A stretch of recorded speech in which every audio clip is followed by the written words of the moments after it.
Hello, great മീഡിയാസിലേക്ക് സ്വാഗതം. എമ്പുരാൻ്റെ പ്രശ്നങ്ങൾ ഇന്ന് സോഷ്യൽ മീഡിയയിൽ കൊഴുക്കുമ്പോൾ ഒരു കാര്യം പറയുക, 85 കോടിയാണ് ഇവിടെ മൊത്തം പ്രശ്നമായി സോഷ്യൽ മീഡിയയിൽ പ്രചരിക്കുന്നത്. അതിനൊരൊറ്റ കാര്യം ചെയ്താൽ മതി, ഇച്ചേക്കെ വിളിക്കൂ ലാലേട്ടാ, പ്രശ്നം തീർക്ക്, ലവനെ അങ്ങ് ഓടിച്ചു വിട് എന്നാണ് പറയാനുള്ളത്.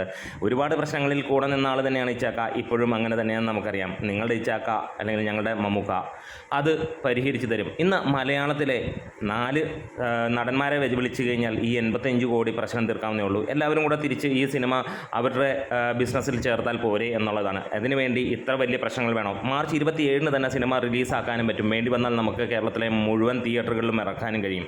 അത് ഈ ഒരൊറ്റ ആൾ വിചാരിച്ചാൽ മതി, നമ്മുടെ മമ്മൂക്ക വിചാരിച്ചാൽ നടക്കുമെന്നുള്ളത് നമുക്ക് എല്ലാവർക്കും അറിയാം. പ്രശ്നം ഇതാണെങ്കിൽ 85 കോടിക്കുള്ള പ്രശ്നമാണ് ലൈക്കയും അതേപോലെ തന്നെ ആശീർവാദ് സിനിമാസിനും ആയിട്ട് ഉള്ളതെങ്കിൽ, ഇന്ന് നമ്മൾ സോഷ്യൽ മീഡിയയിൽ കേൾക്കുന്ന കാര്യവും അതുതന്നെയാണ്. ഇത് ഒഫീഷ്യലായി വന്ന കാര്യങ്ങളൊന്നുമല്ല എന്ന് ഓരോരു അടിവരയിട്ട് പറയാം. എന്താണെങ്കിലും ചാനൽ അതിനിടയിൽ ഒന്ന് സബ്സ്ക്രൈബ് ചെയ്ത് തരണമെന്ന് അഭ്യർത്ഥിക്കുന്നു. നമുക്ക് കിട്ടിയിരിക്കുന്ന അതായത് വലിയ വലിയ താരങ്ങൾ, അതായത് സോഷ്യൽ മീഡിയ താരങ്ങൾ ഇട്ടിരിക്കുന്ന പോസ്റ്റുകളാണ്, അല്ലെങ്കിൽ ഒഫീഷ്യൽ ട്വിറ്റർ അക്കൗണ്ടുകളിൽ നിന്നൊക്കെ വന്നിരിക്കുന്നതാണ്. അതിനകത്തിൽ പറഞ്ഞിരിക്കുന്ന കാര്യം ഇതാണ്: there is A clear dispute, ഒരു വലിയ രീതിയിലുള്ള തർക്കം ലൈക്കയും ആശീർവാദും തമ്മിൽ നിൽക്കുന്നു. അതിനകത്തിൽ ലൈക്ക ഇൻവെസ്റ്റ് ചെയ്ത് 75 കോടിയാണ്, അതിൽ നിന്ന് പിന്മാറണമെന്നുണ്ടെങ്കിൽ 85 കോടി കൊടുക്കണം എന്നുള്ളതാണ്.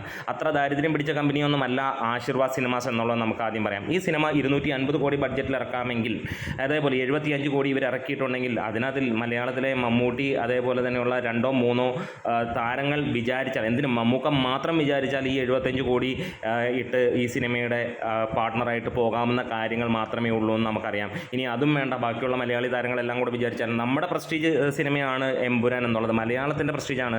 ഈ ഒരു സിനിമ വിജയിക്കണം എന്നുള്ളത് നമ്മളുടെ എല്ലാവരുടെയും ആഗ്രഹവുമാണ്. കാരണം അമ്മാതിരി ഗംഭീര സിനിമ ആയിരിക്കണമെന്നും നമ്മൾ മോഹിക്കുകയാണ്. അതുകൊണ്ട് തന്നെ നമ്മൾ ഒരു കാര്യം ഒഫീഷ്യലായിട്ട് വന്നില്ലെങ്കിൽ പോലും നമുക്ക് പ്രതീക്ഷയുടെ അങ്ങേയറ്റത്ത് തന്നെ നമ്മൾ നിൽക്കുകയാണ്. മാർച്ച് 27 തന്നെ സിനിമ ഉണ്ടാകുമെന്നുള്ളത്. ഇവിടെ സോഷ്യൽ മീഡിയയിൽ ഓരോ ദിവസവും ഒഫീഷ്യലായിട്ടുള്ള അപ്ഡേറ്റുകൾക്ക് വേണ്ടി ഓരോ മണിക്കൂറും നമ്മൾ കാത്തിരിക്കുമ്പോൾ ഒന്നും തന്നെ വരുന്നില്ലെങ്കിൽ പോലും എമ്പുരാൻ എന്ന സിനിമയ്ക്ക് ലഭിക്കുന്ന ഏറ്റവും വലിയ പ്രൊമോഷൻ തന്നെയാണ് അത് എന്ന് നമുക്ക് കാണാൻ കഴിയുന്നത്. കാരണം പലരും പല കഥകൾ പടച്ചു വിടുമ്പോഴും എമ്പുരാൻ സോഷ്യൽ മീഡിയയിൽ തിങ്ങി നിറയുന്ന കാര്യങ്ങളാണ്. ഇന്ന് സോഷ്യൽ മീഡിയ എടുത്താൽ എമ്പുരാൻ തന്നെ ട്രെൻഡിങ്ങിൽ നിൽക്കുന്നു എന്നുള്ള ഒരു കാര്യം, അതായത് ഒഫീഷ്യലായിട്ടുള്ള യാതൊരു അനൗൺസ്മെൻറ്റും ഇല്ലാതെ തന്നെ എന്ന് പറയാം. അതിനിടയിൽ ഗംഭീരമായിട്ടുള്ള ഒരു ഫാൻസ് മീറ്റ് അമേരിക്കയിൽ നടക്കുന്നു 16-ാം തീയതി. അതേപോലെ തന്നെ മിക്കവാറും 16-ാം തീയതി തന്നെ സിനിമയുടെ ഒഫീഷ്യലായിട്ടുള്ള ആ ഒരു ട്രെയിലറും പുറത്തിറങ്ങുമെന്നുള്ള വാർത്തകൾ പുറത്തു വരുന്നു.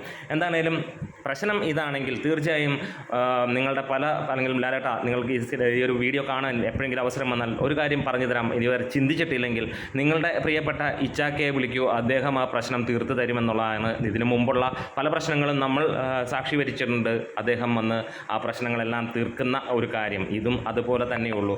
അതായത് നമുക്ക് പറയാനുള്ള കാര്യം വേറെ ഒന്നുമല്ല, ഈ സിനിമ 27 തന്നെ തിയേറ്ററിൽ ഇറങ്ങിയേ പറ്റൂ. അത് ഇറങ്ങിയാലാണ് നമ്മളുടെ ആ ഒരു പ്രസ്റ്റീജ് സിനിമയായതുകൊണ്ട് തന്നെ നമ്മളത് പ്രതീക്ഷിക്കുക തന്നെയാണ്.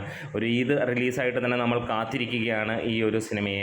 എന്താണെങ്കിലും പ്രശ്നങ്ങളെല്ലാം എത്രയും പെട്ടെന്ന് തീരട്ടെ എന്ന് ആശംസിക്കുന്നു, അല്ലെങ്കിൽ ആഗ്രഹിക്കുന്നു. അതുകൂടാതെ വലിയൊരു വിജയമാകട്ടെ സിനിമയെന്ന് ആശംസിക്കുകയും ചെയ്യുകയാണ്. എന്താണെങ്കിലും കാത്തിരിക്കാം. നമ്മുടെ വീഡിയോസ് ഇഷ്ടമായെങ്കിൽ ഒന്ന് സപ്പോർട്ട് ചെയ്യണം. എമ്പുരാന് ഒരു ഹെവി ഹൈപ്പ് തന്നെയാണ് ഉള്ളത്, അതിന് യാതൊരു സംശയമില്ല. യാതൊരു അപ്ഡേറ്റുകൾ പുറത്ത് വന്നില്ലെങ്കിൽ പോലും അമ്മാതിരി ലെവലിൽ തന്നെയാണ് സിനിമയുടെ ആ ഒരു ഹൈപ്പ് നിൽക്കുന്നത്. കാത്തിരിക്കാം. നിങ്ങളുടെ സപ്പോർട്ടിനായി ഗ്രേറ്റ് മീഡിയാസ്.